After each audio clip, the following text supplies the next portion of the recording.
ملک بھر میں تعلیمی سرگرمیاں 15 ستمبر سے مرحلہ وار شروع ہوں گی۔ پہلے مرحلے میں 15 ستمبر کو یونیورسٹیز، کالجز اور میٹرک کے کلاسز کا آغاز ہوگا۔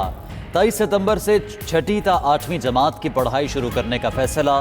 30 ستمبر کو پہلی سے 5ویں تک کی کلاسز شروع کی جائیں گی۔ وزرائے تعلیم کے اجلاس میں اتفاق کے بعد NCOC نے بھی منظوری دے دی۔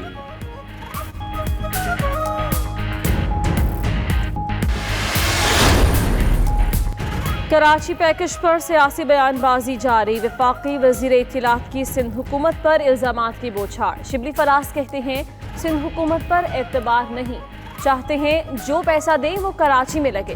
سندھ حکومت گزشتہ چند برسوں میں کھربوں روپے لے چکی۔ وفاقی حکومت کراچی پیکج کے لیے 736 ارب روپے دے گی۔ مراد علی شاہ اور بلاول بھٹو نے کنفیوژن پیدا کی۔ سندھ حکومت کی کارکردگی کا بارشوں کے دوران پول کھل گیا۔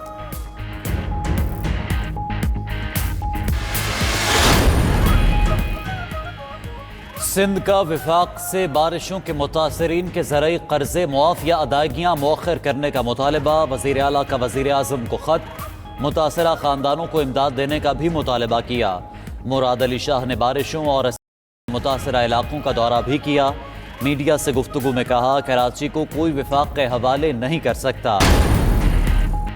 وزیر اعظم کی زیر صدارت نیشنل کوآرڈینیشن کمیٹی برائے کا اجلاس۔ چیئرمین NDMA نے بارشوں کی صورتحال، جانی اور مالی نقصانات اور ریلیف سرگرمیوں پر بریفنگ دی۔ محکمہ موسمیات اور حکام نے بتایا اس سال ملک کے اکثر حصوں میں زیادہ بارشیں ہوئیں، تمام ڈیم بھر چکے ہیں۔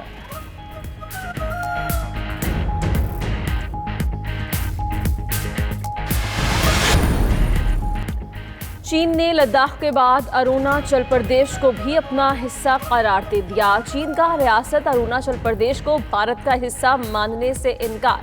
چینی وزارت خارجہ کا کہنا ہے کہ اروناچل پردیش کو کبھی بھارت کا حصہ تسلیم نہیں کیا۔ اروناچل پردیش تبت کا حصہ ہے اور تبت چین کا علاقہ ہے۔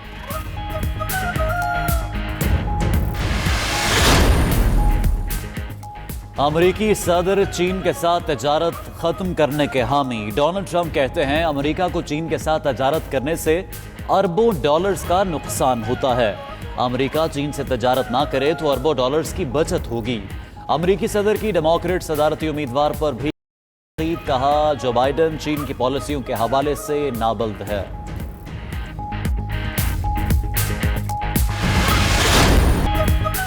اور اسپین میں کے باوجود روایتی تہوار کی دھوم، وینس کی گرینڈ کینال میں سالانہ ریگاٹا اسٹوریکا نامی مقابلوں کا انعقاد۔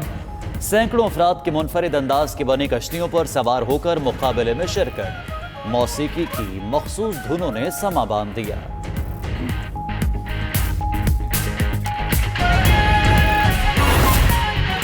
اعتماد کے ساتھ جھوٹ بولا تھا، جس اعتماد کے سامنے عوام کے سامنے دستاویزات اور ذرائع، یہ ہیں وہ ذرائع پیش کیا تھا، جس کی کہ پھر خود ہی انہوں نے سپریم کورٹ میں نفی کر دی، اور جو ثبوت تھا وہ فقط ایک قطری خط نکلا۔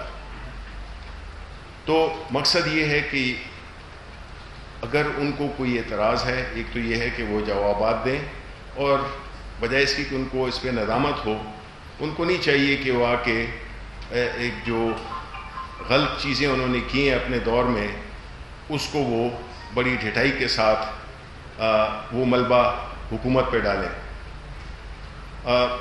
ان کو اگر اس سے بھی زیادہ کچھ کرنا ہے تو ان کو چاہیے کہ وہ اس پرائیویٹ چینل ان کو حتیٰ عزت کا نوٹس بھیجیں، اگر ان کی وہ اتنے شور ہیں کہ جو باتیں انہیں ہوئی ہیں، اور وہ تو پروف ہو گیا کیونکہ ان کو بلایا گیا تھا اس کے لیے۔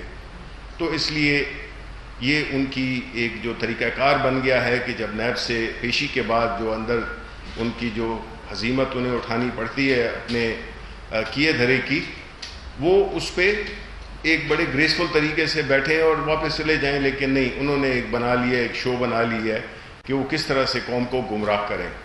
تو ان کی یہ جو اسٹریٹجی ہے، میرا خیال ہے یہ کامیاب بھی نہیں ہو رہی اور نہ ہوگی، کیونکہ جنہوں نے اپنے اکاؤنٹس کو پلس کیا تھا، عوام نے اپنے ووٹ سے ان کو مائنس کر دیا ہے۔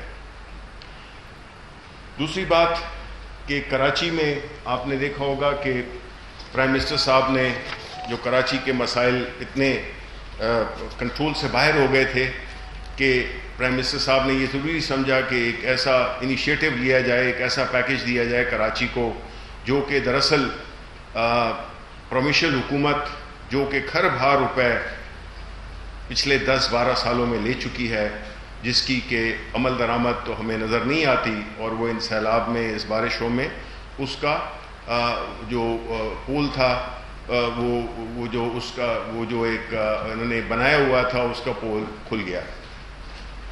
تو بڑی نیک نیتی کے ساتھ، اور عوام پرائم منسٹر جس طرح کہ وہ پورے پاکستان کے وزیر اعظم ہیں، ان کی سوچ بھی پوری نیشنل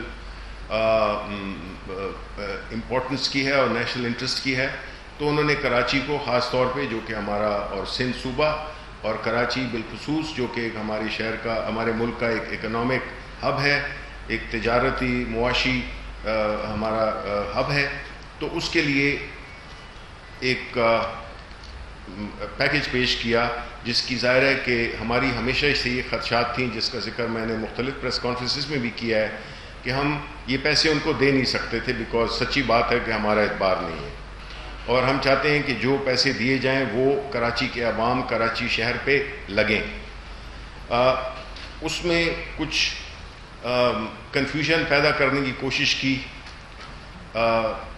چیف منسٹر مراد علی شاہ صاحب نے، تو میں اس کی ذرا وضاحت کرنا بڑی مختصر سی، اس میں آپ کو اس کی وضاحت کر دیتا ہوں کہ جو ٹوٹل پیکیج جو کہ 1.1 ارب روپے کا اناؤنس کیا تھا پرائم منسٹر صاحب نے، اس کا جو پروپورشنز ہے، یعنی کہ وفاقی حکومت کیا حصہ ڈالے گی، اس کا کیا حصہ ہوگا، اور جو صوبائی حکومت ہے اس کا کیا ہوگا، اور پھر ایک ساتھ میں ایک ایسا میکنزم بھی جس میں کہ ہمارے این ڈی ایم اے شامل ہے، ہماری افواج کے لوگ شامل ہیں، ٹو انشور کہ یہ امپلیمنٹیشن بھی ہو اور اس کی ایک ٹائم لائن بھی ہو. تو کچھ پروجیکٹس ہیں جو کہ 1 سال میں مکمل ہوں گے، کچھ 2 سال میں، اور جو میکسیمم ہے سارے پروجیکٹس وہ 3 سال میں، یہ ٹائم لائن دی گئی ہے.